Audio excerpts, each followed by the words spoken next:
Before the first memory. No one really knows when history truly started. We say it starts with writing, or fire, or cities, but those are just the moments that survived. History is not the past, it is the past that did not disappear. That subtle distinction matters more than we shamefully admit. Long before modern man learned to name himself me modern, something else walked the edge of intelligence. Not gods, not aliens. Something far more unsettling.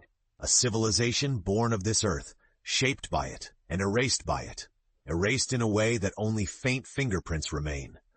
Misaligned stones, cosmic calendars, knowledge that appears too early, too precise, too patient, too mystical. What if history is not a straight line, but a cycle with missing revolutions? Every great civilization tells a story of a golden age that fell.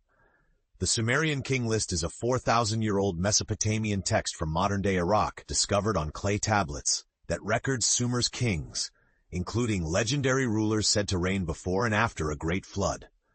Sumer spoke of kings before the flood. Plato wrote Atlantis not as myth, but as memory. India preserved timelines that stretch beyond accepted chronology. Even when humans were introduced in the Bible, it was to a structured place before being expelled from the world that was already ordered. The evidence alludes to sudden jumps. Farming appears quickly, math shows up already working, and astronomy arrives without a practice phase.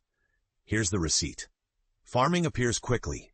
Example, the Fertile Crescent, 10,000 BCE. Humans lived as hunter-gatherers for hundreds of thousands of years. Then, within a relatively short time, multiple groups began farming independently. What's surprising, crops like wheat and barley appear already domesticated.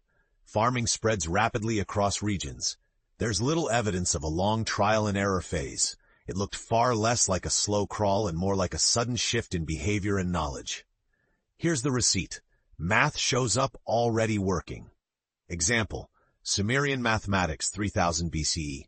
The earliest written math isn't primitive counting. Instead, base 60 number system, still used for time and angles, multiplication, division, fractions. Geometry used for land measurement and construction. There's no learning phase recorded. Math just appeared functional and organized. Here's the receipt. Astronomy arrives without a practice phase. Example, Babylonian astronomy, 1800 to 500 BCE. Early astronomical records show advanced sky tracking. What's surprising? Accurate predictions of eclipses, long-term planetary cycles recorded. Precise calendars tied to celestial movement.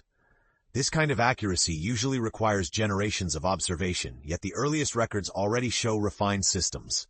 It appears as if tools slowly got better, but ideas seem to just appear.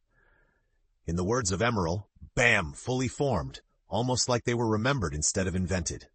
We're taught that knowledge slowly builds over time. But what if this knowledge was remembered, not invented? Imagine a world long before us, not advanced with machines or technology, but advanced in how people thought, lived together, and kept things balanced. A world that respected limits, selected stability over control, living in harmony with nature instead of trying to dominate it. Now imagine that world collapsing, not because of war, but because of nature, floods, ice ages, plagues, climate change, even time itself causing cities to disappear and records lost.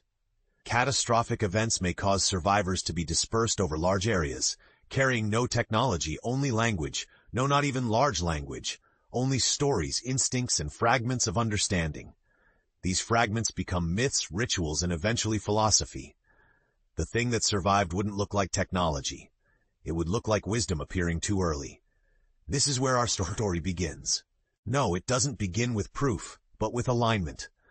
What we see throughout history isn't random genius. It's the same structured thinking showing up again and again. Maybe the people we call philosophers weren't inventing ideas from nothing.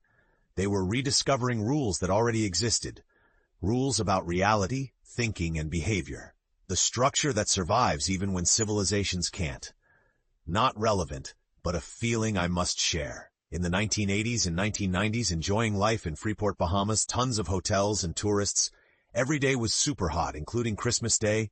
Life was just a happy smile. I revisited after Hurricane Dorian to a place where the smile was turned upside down.